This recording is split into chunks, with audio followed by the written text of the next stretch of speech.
Nag-overheat naman sa galit ng mga kababaihang militante na pundi na raw sa dikit-dikit na taas ng presyo ng krudo. Kaya ang tinambayan at kinalampag nila ang imbaka ng tatlong malalaking kumpanya ng langis. Ang Metro Action Report mula kay Mitch Orosa.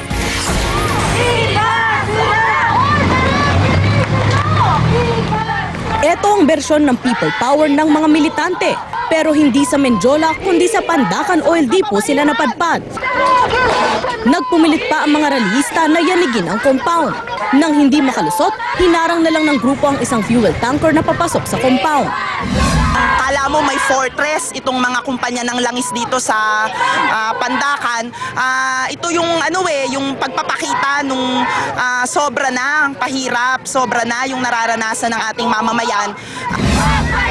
Sabi ng mga militante, hindi na raw kinakaya ng bulsa ng ordinaryong Pinoy ang magkakadikit na pagtaas ng presyo ng langis. Ngayong linggo, umabot na sa halos 60 pesos ang litro ng gasolina at halos 50 pesos naman ang diesel. Pang-anim na beses na ring nagtaas ng presyo ngayong taon. Paliwanag ng Department of Energy, malikot ang presyuhan dahil sa gulo sa Middle East.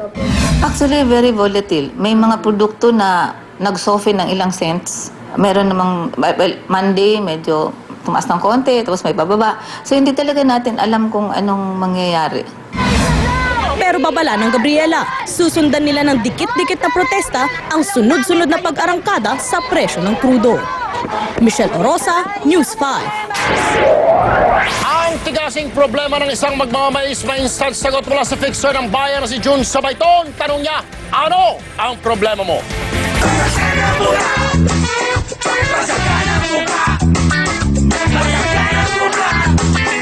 Magandang araw, malupit ang mundo. Andito tayo ngayon sa kahabaan ng Baclaran.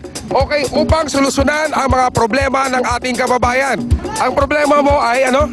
May kakompetensya ako nagmamais. May kakompetensya ka nagmamais. So siya yung problema mo. Sige, titignan natin na. Bibigyan natin ng solusyon to ngayon. Okay, kausapin ko lang yung kabila. Kuya, yung isa nating kababayan ay may problema siya. Hindi siya makabenta ng mais. Ikaw, anong problema mo naman? Ganon din, matumal sa akin eh. Dito sa kung anong problema mo, bibigyan ng solusyon ni Sabayton. Kuya, halika dito. Ang solusyon, 1, 2, 3, Jack and Poy kayo. Sino matalo, siya ang lilipat ng pwesto. Okay, Jack and Poy. Okay, game. Okay, 1, 2, 3, fight!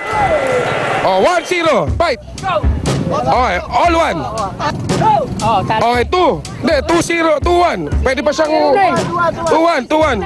And fight! Okay. Okay. Ang nanalo, si Kuyang naka-green na may mais.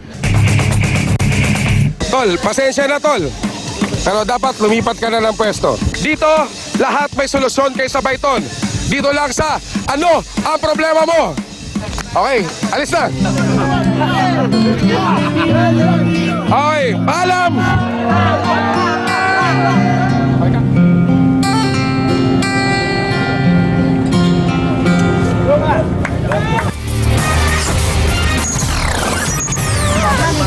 Kinuha nila sa akin! Ito naman ang mga aksyong balita ngayon.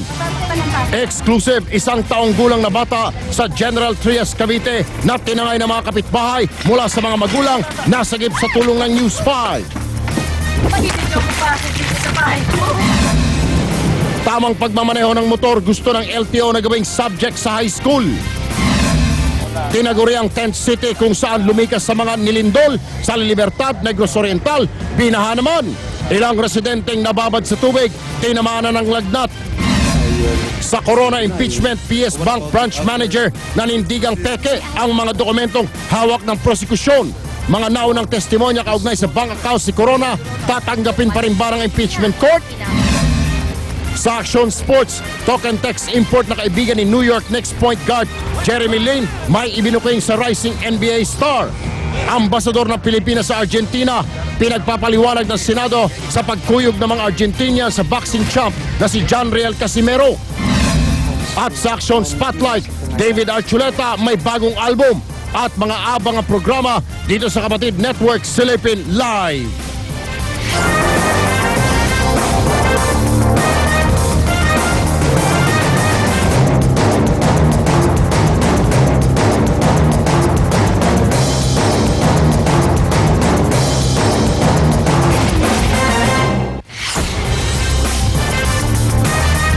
Lunes, inulan at ngayon naman ay binaha. Yan ang kapalaran ng mga kapatid nating sa La Libertad, Negros Oriental na tumutuloy na lang sa mga tolda. Ang masaklap pa dahil tumatagos ang ulan sa kanilang tent, tinamaan na ng lagnat ang mga Negros Oriental. Romel Lopez, ikwento mo. Hirap magkikilos at palagi ang nakaupo na lang sa loob ng tolda si Valentina. Pangamba niya, madulas at masugatan pa siya dahil sa baha. Habang 1 taong gulang niyang anak, nilalagnat na. Mahirap kasi ito kuan lang tumutulo kapag malakas ang ulan. Ganito rin ang sakit ng ulo ni Juliet. Ang pamangkin niyang si Charles, inaapoy na ng lagnat. Yung ulan din kasi minsan bumabaha rin dito lalo na pag lumakas yung ulan. Nababasa yung mga bata. Humihingi na ngayon ng matinong relokasyon ng mga residente. Pero aminado si Mayor, wala pa silang mapapaglagyan sa may 60 pamilyang direktang naapektuhan ng landslide dito sa La Libertad. In Sulungon, it's very hard to find housing. That's why, in fact, there are so many casualties because these people are living in the hillsides. They were forced to live in the hillsides because in the lowland areas, it's all rice paddies and the land is too valuable to be turned into residential. Si Gob naman, handa raw magpalabas ng hanggang 10 milyong piso para sa relokasyon basta't sisiguraduhin ng mga lokal na pamahalaan na ligtas ang paglilipatan sa mga tao. Kailangan yung mga lahat ng mga mayors na affected na maghanap na sila ng safe areas for relocation. Mayroon naman tayong geohazard map, so kailangan sundin natin yun. And I already issued memo. Aabot pa sa 39 ang nawawala dito sa Guhos sa Barangay Solongon. Pero nagdesisyon na ang NDRRMC na hanggang Biyernes na lang ang search and retrieval nila. Hanggang doon na rin lang daw ang tropa ni MMDA Chairman Francis Tolentino. So, malungkot man yun, ginawa po siguro ng lahat na narito, pati ng AFP, MMDA at kapulisan yung dapat gawin. At sana maunawaan din ng mga residente. Pero kahit pack up na ang tulong, tuloy naman ang fighting spirit ng mga taga La Libertad. And the municipality will continue on digging with their heavy equipments. And we'll be also asking those locals to continue if they want to, and we can support them through some sort of an honorarium. Ang masasabi ko po ay mahuhukay sila, is mapailibing ko sila ng maayos po. Mula rito sa Negros Oriental, Romel Lopez, News 5. Mula Negros Oriental, balik tayo dito sa Metro Manila kung saan humirit ang LTO na isama sa mga subject sa high school ang tamang pagmamaneho ng mga motorsiklo. Kung bakit, ikwento mo Gerard Garcia. Sanggamakmak na road signs ang makikita sa EDSA. Ang tanong, may silbi ba ito sa mga nasa likod ng manibela? Ito? Di ko alam. Maski veterano na sa pagmamotor, kamote sa simpleng road sign test namin. Alam niyo po ba ang ibig sabihin ng sign na to? Yun. Ubal di ba?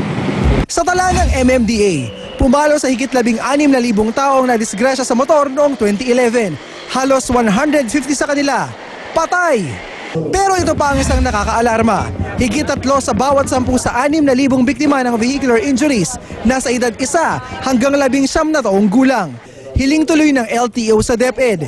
Isama sa curriculum ng 3rd year at 4th year high schools ang responsible motorcycle driving. We would be requesting na pagbigyan po nila kami para maturuan namin sila at the early age. Ang ituturo, pagsunod sa batas trapiko, tamang pagmamaneho at maging ang maintenance ng motor. Bukod sa pagtuturo ng tamang disiplina para sa mga kabataan, isa sa mga layunin ng LTO sa pagpapatupad ng programang ito ay para mapababa ang tumataas na bilang ng motorcycle accident sa bansa. Pinag-aaralan na ng DepEd ang plano. Kung matutuloy ang programa, sasailalim sa training ang mga PE teacher na siyang magtuturo sa mga estudyante.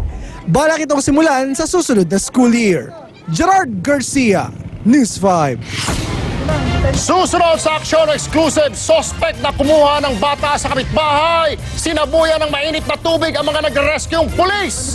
Ang mga aksyong eksena, abangan. Sa pagpapatuloy ng Corona Impeachment Branch Manager ng PS Bank, nanindigang peke ang mga dokumentong hawak ng prosekusyon. At mga bagong shows dito sa Kapatid Network, ibinida. Kung ano-ano yan, iatid namin live. Ang halaga ng piso nyo ay hatid ng Cebuana Luolier. Pero sigurado ka, ipa Cebuana.